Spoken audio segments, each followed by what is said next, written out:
नमस्ते। आप सभी का फिर से एक बार स्वागत है आयुर्वेद फॉर एवरीवन में। मैं हूँ डॉक्टर रूपाली जैन। आज का वीडियो स्त्री और पुरुषों के प्रजनन संस्थान से संबंधित समस्याओं के बारे में है, जैसे कि महिलाओं में अनियमित मासिक धर्म, hormonal imbalance, PCOD, ovulation issues, वंध्यत्व यानी इनफर्टिलिटी या फिर रिकरेंट एबॉर्शन की हिस्ट्री होना, पुरुषों में शुक्राणुओं की समस्या, ईडी की प्रॉब्लम या मेल इनफर्टिलिटी। तो आज के समय में ये सभी समस्याएं कॉमनली दिखाई दे रही है।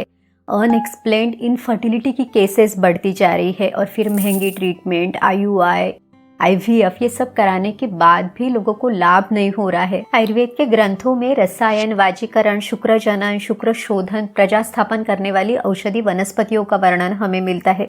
तो ऐसी ही 5 औषधियों के बारे में हम इस वीडियो में जानेंगे। इसके आपको क्या फायदे मिलेंगे, सही सेवन विधि, मात्रा क्या है वो देखेंगे। इसके अलावा अद्रव्य चिकित्सा यानी वंध्यत्व में ऐसी कौन सी चिकित्सा दी हुई है जो बिना किसी औषधि के दी जाती है, वो भी हम देखेंगे। तो चलिए बिना किसी देरी के ये इंटरेस्टिंग वीडियो शुरू करते हैं। स्त्री और पुरुष इन दोनों के लिए एक बहुत ही बढ़िया औषधि है, वो है सफेद मूसली। तो मूसली की जड़ें यानी इसके रूट्स का औषधि के रूप में प्रयोग किया जाता है। इसके बारे में एक बहुत ही सुंदर श्लोक आया हुआ है। इसमें कहा गया है, मुशली मधुरा शीता वृषा पुष्टि बलप्रदा पिच्छिला कफदा पित्त दाह श्रम हरा परा। तो इसमें मूसली के जो गुणधर्म है वो दिए हुए हैं।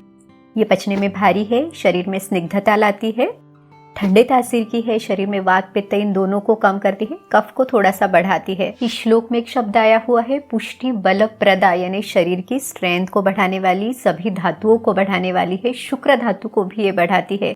वृक्ष कहा गया है। तो पुरुषों में शुक्राशय, शुक्राणुओं की कमी, ईडी की समस्या, वंध्यत्व, इन तरह की सभी समस्याओं में ये फायदेमंद रहेगी। सेवन आपने कैसे करना है, तो जो सफेद मूसली का चूर्ण है इसको 3 से 5 ग्राम की मात्रा में दिन में 1 से 2 बार पानी के साथ या तो फिर दूध के साथ यानी दूध में मिला के आप ले सकते हैं। दूसरा जो ऑप्शन है कि कॉम्बिनेशन में भी आप इसका सेवन कर सकते हैं, जैसे सफेद मूसली, शतावरी, अश्वगंधा और मुलेठी, इन चारों को समान मात्रा में लेके इसका चूर्ण बना के उस चूर्ण का भी आधा से 1 चम्मच यानी 3 से 5 ग्राम की मात्रा में दिन में 1 से 2 बार आप सेवन करें, पानी या दूध के साथ ले। तो इसे आप सुबह खाली पेट ले और रात को सोने के पहले भी आप इसे ले सकते हैं। सफेद मूसली महिलाओं के लिए भी एक बहुत अच्छी औषधि है। तो जिन महिलाओं को मासिक धर्म में स्राव बहुत ज्यादा रहता है और फिर थकान महसूस होना, या जिनको वजन बढ़ाना है, वंध्यत्व की समस्या है, गर्भस्राव, गर्भपात इस तरह की कोई हिस्ट्री है, तो उन सभी के लिए फायदेमंद रहेगी। तो सफेद मूसली का चूर्ण 3 से 5 ग्राम की मात्रा में आप ले। दूसरा है सफेद मूसली, शतावरी और जो मुलेठी है, इन तीनों को समान मात्रा में लेके इसका पाउडर आधा से 1 चम्मच दूध या पानी के साथ भी आप ले सकते हैं। अब देखिए, हमने जैसे देखा कि सफेद मूसली शुक्र धातु को बढ़ाती है, तो शुक्र धातु स्त्री और पुरुष इन दोनों में है, इस तरह से ये दोनों के लिए फायदेमंद रहेगी। हमारी अगली जो औषधि वनस्पति है वो है दुर्वा यानी दूब घास। अब देखिए, अगर महिलाओं में प्रदर रोग है, प्रदर यानी मासिक धर्म के समय स्राव ज्यादा रहना, सफेद पानी की समस्या या फिर योनि दोष, वंध्यत्व, गर्भस्राव, गर्भपात यानी रिकरेंट एबॉर्शन की हिस्ट्री है, तो ये बहुत अच्छी औषधि है। ये गर्भाशय को शक्ति देने का काम करती है, गर्भ का पोषण करती है, यानी प्रजा स्थापन के लिए आयुर्वेद में ये बहुत अच्छी औषधि मानी हुई है। पुरुषों में भी जैसे उनको यूरिन में जलन, शरीर में जलन या यूरिन का फ्लो ठीक से ना होना, उसको ये कम करेगी। इसे मेध्य कहा हुआ है। ब्रेन के लिए ये बहुत अच्छी औषधि है। स्ट्रेस, एंजाइटी इसको ये कम करेगी। इसे संस्कृत में अमृता या शतपर्वा कहा जाता है। इसका सेवन कैसे करें, तो दुर्वा का पंचांग यानी पूरी ही वनस्पति का औषधि के रूप में प्रयोग किया जाता है। तो इसे लाके अच्छे से इसको धो के लेना है और थोड़ा सा इसे काट के पानी मिला के मिक्सर में आप इसे बारीक करके ले और फिर इसे छान के रस निचोड़ के लेना है। इस रस को 10 से 20 ml की मात्रा में यानी लगभग 2 से 4 चम्मच की मात्रा में आपने पीना है। तो इस तरह से ये भी प्रजा स्थापन के लिए बहुत अच्छी औषधि है। हमारी अगली रसायन और वाजीकरण औषधि है शिलाजीत। शिलाजीत का नाम सुनते ही जनरली यही समझा जाता है कि ये सिर्फ पुरुषों के लिए या मसल बिल्डिंग के लिए है, लेकिन शिलाजीत स्त्री और पुरुष इन दोनों के ओवरऑल वेलबींग के लिए है। आयुर्वेद के ग्रंथों में शुद्ध शिलाजीत के बहुत सारे फायदे बताए गए हैं।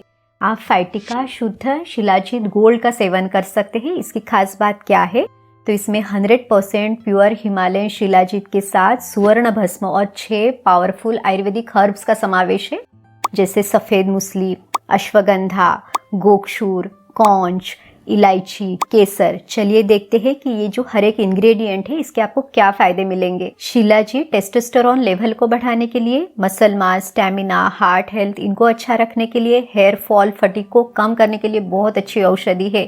आयुर्वेद में इसे उत्कृष्ट रसायन और वाजीकरण औषधि कहा हुआ है। ये सर्व रोग नाशक है, यानी सभी बीमारियों का नाश करता है।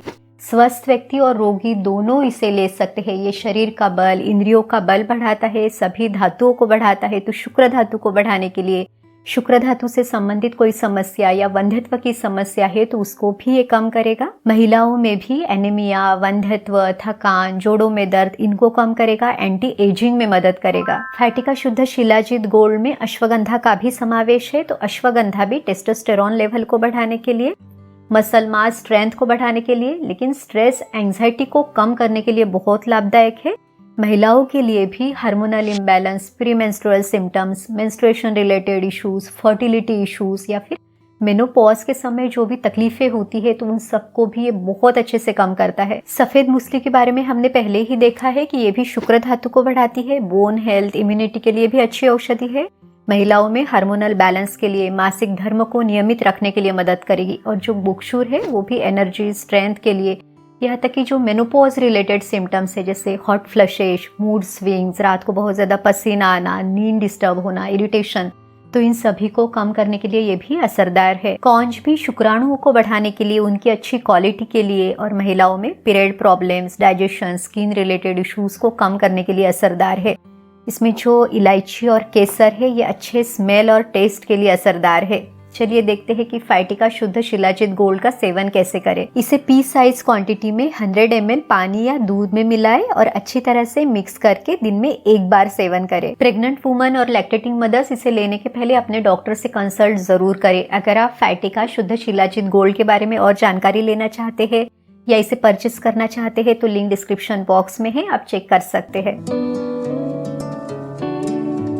स्त्री और पुरुष इन दोनों के लिए अगली जो बहुत ही बढ़िया औषधि है वो है शतावरी। तो शतावरी वैसे देखा जाए तो पूरे परिवार के लिए है, यानी बच्चे, बड़े, बुजुर्ग सभी इसे ले सकते हैं। शतावरी के बारे में कहा गया है, वात पित्त हरि वृषा स्वादु तिक्ता शतावरी। तो ये जो शतावरी है ये मीठे स्वाद की, ठंडे तासीर की, शरीर में वात पित्त को कम करने वाली ऐसी औषधि है।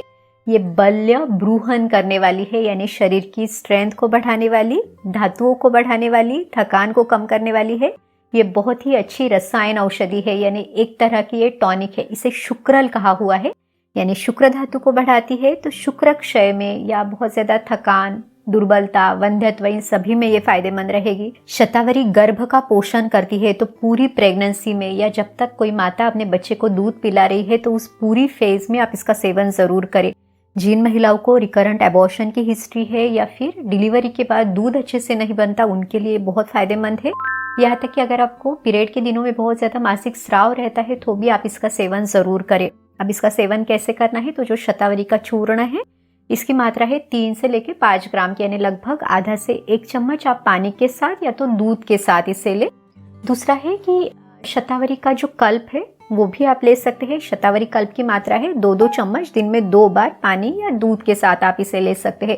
एक बात पहले वीडियो में बतानी रह गई थी, तो जो पहले हमने मूसली के बारे में देखा तो इस तरह से मूसली पाक भी मिल जाता है, तो मूसली पाक का भी सेवन आप दूध के साथ कर सकते हैं। इसकी भी मात्रा है 1 से 2 चम्मच, दिन में 1 से 2 बार दूध के साथ आप ले। प्रजा स्थापन के लिए यानी गर्भ का पोषण करने के लिए, जैसे हमने पहले दुर्वा के बारे में जाना, तो वैसी ही दूसरी औषधि है मखाना यानी फॉक्सनट। इसे संस्कृत में मखाना कहा जाता है। तो ये जो है ये पचने में भारी, स्निग्ध गुण वाली, ठंडे तासीर की ऐसी औषधि है।